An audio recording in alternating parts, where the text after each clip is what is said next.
Hello everyone, welcome back to Divya commerce classes. आज हम economics का बहुत इंपॉर्टेंट चैप्टर शुरू करने वाले हैं, एक और consumers equilibrium. Okay, so chapter one by one हम सारे कंसेप्ट क्लियर करेंगे। तो let's start the chapter. So what is consumer? Consumer से अगर हम स्टार्ट करें, कंज्यूमर क्या है? कंज्यूमर एक पर्सन है जो गुड्स एंड सर्विसेज परचेज करता है अपनी वॉन्ट्स को सेटिस्फाई करने के लिए। जैसे आप और मैं कंज्यूमर हैं, हम कुछ परचेज करते हैं, कोई कॉमोडिटी परचेज करते हैं, तो जो उससे हमें सेटिस्फैक्शन मिलता है ना, हम अपनी वॉन्ट्स को सेटिस्फाई करने के लिए जो है गुड्स और सर्विसेज परचेज करते हैं। तो हम क्या हुए? कंज्यूमर हैं, right? Okay, so under this हम 2 अप्रोचेस पढ़ेंगे कंज्यूमर बिहेवियर को जानने के लिए। और ये 2 अप्रोचेस कौन कौन से हैं? कंज्यूमर्स इक्विलिब्रियम के जो 2 अप्रोचेस हैं वो हैं कार्डिनल यूटिलिटी अप्रोच और ordinal utility approach. Cardinal utility approach को मार्शल्स यूटिलिटी एनालिसिस और मार्जिनल यूटिलिटी एनालिसिस भी कहते हैं, और ऑर्डिनल यूटिलिटी अप्रोच को इंडिफरेंस कर्व एनालिसिस और हिक्सियन एनालिसिस भी कहते हैं। ठीक है, तो कार्डिनल यूटिलिटी अप्रोच क्या होता है? कार्डिनल यूटिलिटी अप्रोच होता है जिसमें हम यूटिलिटी का कंसेप्ट पढ़ेंगे। मतलब हमें जो भी किसी प्रोडक्ट को कंज्यूम करके जो सेटिस्फैक्शन मिलती है, हम उसको मेजर करते हैं। ठीक है, उसको मेजर करने के लिए जो है इकोनॉमिस्ट ने एक टर्म निकाली जिसको वो यूटिल्स कहते हैं। वो कहते हैं कि हम यूटिलिटी को यूटिल्स में मेजर करेंगे। जो हमारे को सेटिस्फैक्शन मिला है उसको हम यूटिल्स में मेजर करेंगे। तो अंडर कार्डिनल यूटिलिटी अप्रोच हम यूटिलिटी टर्म यूज़ करेंगे। हम अपनी सेटिस्फैक्शन को मेजर करेंगे इन यूटिलिटीज़ में एज अ, मतलब यूटिल्स मानेंगे अपनी सेटिस्फैक्शन लेवल को, यूनिट्स को यूटिल्स मानेंगे।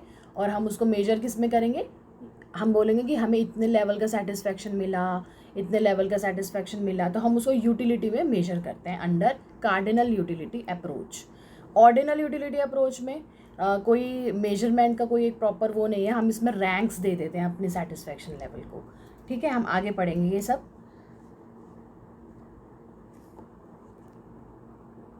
ठीक है, तो कार्डिनल यूटिलिटी अप्रोच क्या हो गया? Under this approach the concept of utility is use to attain the consumer equilibrium. ठीक है, कंज्यूमर इक्विलिब्रियम को अटेन करने के लिए हम यूटिलिटी का कंसेप्ट यूज़ करते हैं। कंज्यूमर इक्विलिब्रियम मैं आपको एक बारी बता देती हूँ कि होता क्या है। कंज्यूमर इक्विलिब्रियम वो पॉइंट होता है सेटिस्फैक्शन का जिस पे कंज्यूमर का मैक्सिमम लेवल ऑफ सेटिस्फैक्शन होता है। किसी गुड को वो कंज्यूम कर रहा है तो उस पे जो मिला सेटिस्फैक्शन होता है ना, वो मैक्सिमम होता है at the level of consumers equilibrium. ठीक है, अगर वो उससे ज़्यादा कंजम्पशन करने लग जाएगा तो वो जो उसका जो सेटिस्फैक्शन लेवल है, जो MU है, वो डाउन नेगेटिव हो जाएगा। अभी हम पढ़ेंगे आगे सारी टर्म्स, MU क्या होता है, TU क्या होता है। सबसे पहले तो हम यूटिलिटी जान लेते हैं। यूटिलिटी क्या होता है? यूटिलिटी होती है हम जो कॉमोडिटी कंज्यूम कर रहे हैं उसको सेटिस्फाई जो करती है, उस पावर को हम यूटिलिटी कहते हैं। कि मैंने आपको बताया अभी कि जो हम अपने सेटिस्फैक्शन लेवल को मेजर करते हैं वो हम यूटिलिटी में करते हैं। कि अगर मुझे बहुत ज़्यादा प्यास लग रही है, मैंने एक गिलास पानी पिया, ठीक है, अब वो जो ग्लास ऑफ वाटर है वो मेरी सेटिस्फैक्शन लेवल को मुझे सेटिस्फाई कर रहा है। मतलब मुझे प्यास लग रही थी, मुझे प्यास बुझा रहा है वो ग्लास ऑफ वाटर, तो वो हम यूटिलिटी, उसको हम कहते हैं utility, want satisfying power of a commodity. ठीक है, utility differs from person to person, place to place, person to person, place to place and time to time. अब पर्सन टू पर्सन पे डिपेंड करेगी। ये नहीं कि मुझे उस ग्लास ऑफ वाटर पीने से सेटिस्फैक्शन मिल रहा है, उससे कंपैरिजन मेरी फ्रेंड अगर वो भी पी रही है तो उससे हम दोनों का कंपैरिजन थोड़ा ना होगा। अगर मैं दोबारा एक और ग्लास पानी पी रही हूँ तो मुझ पे ही डिपेंड करेगी वो यूटिलिटी की। मेरा ही देखें, मतलब एक सिंगल पर्सन का ही देखेंगे, पर्सन टू पर्सन डिपेंड करेगा। मेरे को एक ग्लास से सेटिस्फैक्शन मिल जाए, क्या पता मेरी फ्रेंड को 3 ग्लास से सेटिस्फैक्शन मिले। ठीक है, तो person to person it differs, place to place differs करती है। यहाँ पर मैं यहाँ बैठी हुई हूँ, मुझे एक जगह घर में अगर मुझे ज़्यादा प्यास नहीं लग रही है, 1 गिलास पानी से ही मेरा काम चल रहा है। अगर मैं बाहर हूँ, क्या पता मुझे 2-3 गिलास पानी की ज़रूरत हो, तो प्लेस टू प्लेस डिफर करती है and time to time also, ठीक है। According to professor Hobson, utility is the ability of good to satisfy a want. Clear है। How to measure utility, utility के लिए, यूटिलिटी को मेजर करने के लिए इकोनॉमिस्ट ने एक इमेजिनरी टर्म डराइव की, उसको कहते हैं हम यूटिल। यूटिल्स में यूटिलिटी को मेजर करते हैं। जैसे हर चीज़ को मेजर करने का एक तरीका होता है, किलोमीटर, हम ये वेट मेजर करते हैं, है ना, किलोग्राम में, लीटर्स में, और हम हाइट मेजर करते हैं सेंटीमीटर्स में। तो यूटिलिटी को किस में मेजर किया जाता है? यूटिल्स में। ओके, अब हम जान लेते हैं टोटल यूटिलिटी क्या होता है। टोटल यूटिलिटी होती है हमारी टोटल सेटिस्फैक्शन, जो हमें किसी कंजम्पशन को कंज्यूम करके जो हम उसका समीशन कर देते हैं, वो होती है टोटल यूटिलिटी। जो हमें सेटिस्फैक्शन मिलती है टोटल किसी कमोडिटी को कंज्यूम करके, वो होती है total utility. It refers to the total satisfaction obtained from the consumption of all possible units of a commodity, ठीक है। फॉर एग्जाम्पल हम आइसक्रीम का ही एग्जाम्पल ले लेते हैं। मैंने एक आइसक्रीम खाई, उससे मुझे लेट्स से सेटिस्फैक्शन मिला 20 यूटिल्स का, ठीक है। अब मुझे एक आइसक्रीम और खाने का मन कर गया, मैंने सेकेंड आइसक्रीम खाई, तो उससे सेटिस्फैक्शन लेवल जो मुझे मिलेगा वो थोड़ा कम हो जाएगा पहली आइसक्रीम के मुकाबले, क्योंकि ऑब्वियसली जो भी हम पहली कमोडिटी कंज्यूम करते हैं उससे हमें सबसे ज़्यादा सेटिस्फैक्शन लेवल मिलता है। उसके बाद हमारा सेटिस्फैक्शन लेवल डाउन होता चला जाता है। एक पॉइंट ऐसा आता है वो नेगेटिव हो जाता है, एक पॉइंट के बाद वो नेगेटिव हो जाता है। अब जो ये टोटल, अभी हम बात कर रहे हैं टोटल यूटिलिटी की।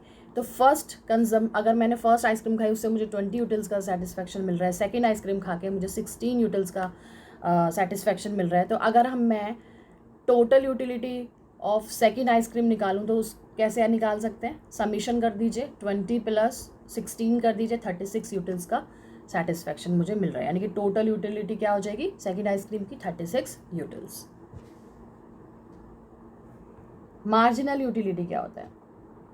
मार्जिनल यूटिलिटी हमारी जो एडिशनल सेटिस्फैक्शन हमें मिलती है किसी प्रोडक्ट को कंज्यूम करके, वो होती है मार्जिनल यूटिलिटी, ठीक है। सो marginal utility is the additional utility derived from the consumption of one more unit of the given commodity। अगर मैंने जो कमोडिटी में कंज्यूम कर रही हूँ उसका जो मैं एक और अगर एडिशनल मैं एक और ले लेती हूँ, तो वो एडिशनल जो सेटिस्फैक्शन मुझे मिलती है वो उसको कहते हैं हम marginal utility. For example ice cream का ही हम देखें, आइसक्रीम का ही अगर देखें, जब मैं थर्ड आइसक्रीम खा रही थी, ठीक है, तो टोटल यूटिलिटी अगर मान लो मैंने थर्ड आइसक्रीम खाई, उससे मुझे जो यूटिल्स का सेटिस्फैक्शन मिलता है वो है 46 यूटिल्स का, ठीक है। तो वो 36, अब ऐसे कीजिए, आप टेबल देखिए, मैंने ये टेबल बनाई है, आपको इससे क्लियर होगा। नंबर ऑफ आइसक्रीम्स देखिए, जैसे फर्स्ट यूनिट ऑफ मैंने एक आइसक्रीम खाई, ठीक है, उससे मुझे टोटल जो सेटिस्फैक्शन मिला है यूटिल्स का वो है 20। सेकेंड आइसक्रीम खाने पे मुझे 16 मिला है। थर्ड आइसक्रीम खाने पे मुझे 10 यूटिल्स का सेटिस्फैक्शन मिला है। फोर्थ आइसक्रीम खाने पे मुझे 4 यूटिल्स का सेटिस्फैक्शन मिला है। तो ऑब्वियसली मेरा सेटिस्फैक्शन लेवल डिक्रीज़ होता जा रहा है। टोटल यूटिलिटी हमने निकाल ली। टोटल यूटिलिटी मैंने आपको बताया कैसे निकलता है, समीशन करते जाइए। फर्स्ट आइसक्रीम का 20 ही होगा, सेकेंड का कैसे निकलेगा? 20 + 16 करके निकल जाएगा आइसक्रीम का। एंड थर्ड का कैसे निकलेगा? 20 + 16 + 10 कर दीजिए तो 46 का निकल जाएगा। और फोर्थ आइसक्रीम का कैसे निकलेगा? 20 + 16 + 10 + 4 कर दीजिए तो 50 जो यूटिल्स हैं वो टोटल यूटिलिटी हो जाएगी, ठीक है। अब मार्जिनल यूटिलिटी कैसे निकालेंगे? मार्जिनल यूटिलिटी कैसे निकालते हैं? This is the formula of marginal utility. Marginal utility मैंने बताया एडिशनल सेटिस्फैक्शन जो हमें मिलता है, यानी कि जो 36 - 20 है उसको वो क्या होगा? 16, वो होगी हमारी 16 जो है वो हमारी एडिशनल सेटिस्फैक्शन है। तो सेकेंड आइसक्रीम की मार्जिनल यूटिलिटी क्या हो जाएगी? 16, ठीक है। ऐसे ही थर्ड आइसक्रीम का कैसे निकालेंगे? 46 - 36 दैट इज़ 10। उससे ऊपर वाले जो लेवल को हम माइनस करते जाएंगे। ऐसे ही फोर्थ आइसक्रीम का कैसे निकालेंगे? 50 - 46 दैट इज़ 4। तो ये मार्जिनल यूटिलिटी ऐसे निकल जाएगी, ठीक है। एडिशनल कंजम्पशन, ये हमारी एडिशनल सेटिस्फैक्शन है जो हम मार्जिनल यूटिलिटी में कैलकुलेट करते हैं, ठीक है। अच्छा, अब इन दोनों में अगर हम रिलेशनशिप देखें between TU and MU, so कैसे निकालेंगे the relationship between T U and M U? मैं एक ग्राफ बना देती हूँ आपके लिए, एक छोटा सा, उससे समझिएगा। दिस वन, थोड़ा सा स्पेस कम है।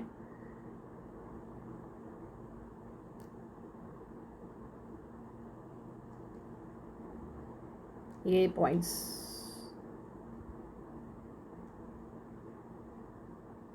ये हमारा टी यू हो जाएगा, ये हमारा एम यू हो जाएगा, ठीक है। अच्छा, तो रिलेशनशिप्स क्या है? T U increases with an increase in consumption of a commodity as long as M U is positive. आप देख रहे हैं कि जैसे जैसे टी यू बढ़ रहा है तो एम यू भी पॉजिटिव हो रहा है, बढ़ रहा है वो, ठीक है। उसमें भी मतलब वो उसकी कंजम्पशन में भी इंक्रीमेंट हो रहा है, ठीक है, एम यू भी बढ़ रहा है। अच्छा, when T U reaches its, second relationship है, when T U reaches its maximum M U becomes zero. जब टी यू मैक्सिमम था, ये थोड़ा सा टेढ़ा हो गया, जब टी यू मैक्सिमम था तो जो एम यू था वो ज़ीरो हो जाएगा। आप अच्छे से ग्राफ पे प्लॉट करोगे तो अच्छे से आपको समझ आएगा, अच्छा ठीक बनेगा वो, ठीक है। तो टी यू जब मैक्सिमम लेवल पे था तो एम यू जो है वो ज़ीरो था, ठीक है, ज़ीरो हो जाता है एम यू उस टाइम पे, ठीक है। और जब टी यू डिक्रीज़ होना चालू हो जाता है तो एम यू जो है वो नेगेटिव हो जाता है। एम यू देखिए आपने, नेगेटिव हो गया, एम यू नेगेटिव हो गया, और टी यू जब हम डिक्रीज़ होने लग जाता है तो एम यू जो है वो नेगेटिव हो जाता है, ठीक है। ये इन दोनों के बीच में रिलेशनशिप है। When A consumption is increase beyond the point of satisfaction, यानी कि जब सेटिस्फैक्शन से लेवल कंजम्पशन होने लग जाती है तो टी यू क्या होता है, फॉल होने लग जाता है, और एम यू जो है वो नेगेटिव आ जाता है, एम यू जो है वो नेगेटिव हो जाता है, right. Okay, law of diminishing marginal utility पढ़ते हैं हम। Law of diminishing marginal utility क्या स्टेट करता है, क्या डिफाइन करता है? यही करता है कि हम किसी प्रोडक्ट को कंज्यूम कर रहे हैं और हम उसको जब जितना ज़्यादा कंज्यूम करते जाते हैं उससे मिली जो हमें सेटिस्फैक्शन होती है वो कम होती जाती है। एक पॉइंट आता है, वो हमारा मैक्सिमम लेवल ऑफ सेटिस्फैक्शन होता है, जिसको हम कहते हैं पॉइंट ऑफ सैटिटी। उस पॉइंट के बाद जो हमारी जो सेटिस्फैक्शन लेवल है, जो एम यू होता है, वो बिल्कुल नेगेटिव होने लग जाता है, नेगेटिव, ठीक है। So the law of diminishing marginal utility states that as we consume more and more units of a commodity, the utility derived from each successive unit goes on decreasing, ठीक है, वो decrease होने लग जाती है। हमारी जो सेटिस्फैक्शन लेवल, सेटिस्फैक्शन पावर है वो डिक्रीज होने लग जाती है जैसे जैसे हम कमोडिटी का यूटिलाइज करते जाते हैं। इनके बीच में इनका एजम्पशन पढ़ेंगे हम। पहले एक बार ना हम ये ग्राफ देख लेते हैं, आप इसको अच्छे से प्लॉट करेंगे ग्राफ पे तो ठीक से बनेगा। अभी थोड़ी सी लाइन टेढ़ी जा रही है लेकिन वो सही बनती है, स्ट्रेट बनती है, ठीक है। आप एक बार ये देखिए, आप ये देखेंगे इसमें क्या है, एम यू ऑफ आइसक्रीम दिखाई हुई है। एम यू ऑफ आइसक्रीम कैसे दिखाई हुई है? इस वाई एक्सेस पे M U of marginal utility of ice cream दिखाई हुई है, एंड एक्स एक्सेस पे यूनिट्स ऑफ आइसक्रीम दिखाई हुई है। आप देख रहे हो हम जैसे जैसे आइसक्रीम का जो कंजम्पशन करते जा रहे हैं, जो एम यू है वो डिक्रीज़ हो रहा है। एक पॉइंट आया है जिस पे एम यू ज़ीरो है, ठीक है, ज़ीरो एम यू है, इसको हम कहते हैं पॉइंट ऑफ सैटिटी। ये पॉइंट आया है पी ई पॉइंट, इसको हमने दिया है, ये है पॉइंट ऑफ सैटिटी। इसके बाद भी अगर हम कोई कंजम्पशन कर रहे हैं, ज़बरदस्ती वाली बात है वो, फिर क्या होता है, एम यू जो है वो नेगेटिव हो जाता है, ठीक है। तो यूनिट्स ऑफ आइसक्रीम जितने, क्योंकि ऑब्वियसली किसी चीज़ का जितना ज़्यादा कंजम्पशन करते जाएंगे एक लेवल ऐसा आएगा जब उसकी जो हमें उससे जो सेटिस्फैक्शन मिल रहा है वो ज़ीरो नेगेटिव हो जाएगा, है ना। क्योंकि पहले से जितना सेटिस्फैक्शन मिल रहा है, जितनी ज़्यादा कंज्यूम करते जाओगे वो नेगेटिव ही होगा, ऑब्वियसली बात है। M U curve slopes downward indicating decrease in satisfaction with each successive ice cream. Clear है? अच्छा, अब इन दोनों के बीच में हम एक बारी इनका अजम्पशन देख लेते हैं। अजम्पशंस क्या हैं law of diminishing marginal utility के? इकोनॉमिक्स में कंडीशंस को अजम्पशंस कहते हैं। तो जो law of diminishing marginal utility है उसके हम कुछ अजम्पशंस लेके चलते हैं। फर्स्ट है कार्डिनल मेजरमेंट ऑफ यूटिलिटी। यानी कि हम जो भी इसका सेटिस्फेक्शन लेवल का जो मेजरमेंट करते हैं वो किस में करते हैं, यूटिलिटी में करते हैं, यूटिल्स में करते हैं। तो कार्डिनल मेजरमेंट ऑफ यूटिलिटी को एज्यूम करते हैं हम। सेकंड है monetary measurement of utility, utility को हम एज्यूम करेंगे कि उसका जो मेजरमेंट हो रहा है वो मनी में होना चाहिए। Third is consumption of reasonable quantity, ठीक है, हमें रीज़नेबल क्वांटिटी कंज्यूम करनी है। ये नहीं कि अगर मुझे प्यास लगी है और मैं एक एक चम्मच पानी पी रही हूँ तो उससे थोड़ा ना मेरा सेटिस्फेक्शन लेवल पता चलेगा, उससे तो मेरा सेटिस्फेक्शन लेवल डिक्रीज़ ही नहीं होगा। या मैं अगर अपनी फेवरेट चॉकलेट खा रही हूँ तो अगर मैं एक एक छोटी छोटी बाइट खाती जाऊँ तो उससे तो सेटिस्फेक्शन लेवल मेरा डिक्रीज़ होने ही नहीं वाला। तो रीज़नेबल क्वांटिटी होनी चाहिए, कंटिन्यूस कंजम्पशन होना चाहिए। ये नहीं कि एक चॉकलेट मैं अभी इस हफ्ते खा रही हूँ, एक चॉकलेट मैं नेक्स्ट वीक खा रही हूँ, तो उससे मेरा law of diminishing marginal utility नहीं पता चलेगा, क्योंकि सेटिस्फेक्शन लेवल में कोई चेंज ही नहीं आएगा। ठीक है। फिफ्थ है no change in quality, quality में चेंज नहीं आना चाहिए। ये नहीं कि अभी मैं फर्स्ट जो आइसक्रीम खा रही हूँ वो सिंपल सी कोई नॉर्मल सी वनीला आइसक्रीम खा रही हूँ, सेकंड आइसक्रीम खा रही हूँ मैं अपनी कोई फेवरेट चॉकलेट वाली आइसक्रीम जिस पे चॉको चिप्स हो ऊपर से और मेरे को बहुत टेस्ट, मतलब उससे तो मेरा सेटिस्फेक्शन लेवल और ज़्यादा इंक्रीज़ हो जाएगा। तो ये लॉ उस पर भी अप्लाई नहीं करेगा। तो क्वालिटी मैटर करती है, क्वालिटी में कोई चेंज नहीं होना चाहिए। ठीक है। और रैशनल कंज्यूमर होना चाहिए, एक ही कंज्यूमर होना चाहिए। मेरी बात हो रही है तो मेरे सेटिस्फेक्शन लेवल से पे ही मतलब मेजरमेंट होना चाहिए। ये नहीं कि मेरी फ्रेंड से भी या फिर और कोई पर्सन है उससे पहले मेरा सेटिस्फेक्शन लेवल देख रहे हैं फिर उसका सेटिस्फेक्शन लेवल देख रहे हैं, ऐसे नहीं होना चाहिए, एक ही कंज्यूमर होना चाहिए। ठीक है। सेवंथ है फिक्स्ड इनकम एंड प्राइजेस, जो मेरी इनकम है और जो मैं कमोडिटी कंज्यूम कर रही हूँ उसके जो प्राइजेस हैं वो फिक्स्ड होने चाहिए, चेंज नहीं होना चाहिए उनमें, तभी law of diminishing marginal utility हम पता करेंगे। ठीक है। MU of money remains constant, marginal utility जो है मनी का वो कांस्टेंट होना चाहिए। जैसे मैंने एक कमोडिटी पे कोई इनकम खर्च की, अपनी कुछ इनकम का पार्ट खर्च किया, तो जो मेरी अब वो एमयू डिक्रीज़ होता जाता है उस कमोडिटी पे जो मैंने यूटिलाइज़ की है इनकम, वो डिक्रीज़ होता जाता है एमयू। अब मेरी जो बाकी की इनकम है उसका एमयू नहीं देखूंगी मैं, उसको मैं कांस्टेंट ही रखूँगी एमयू।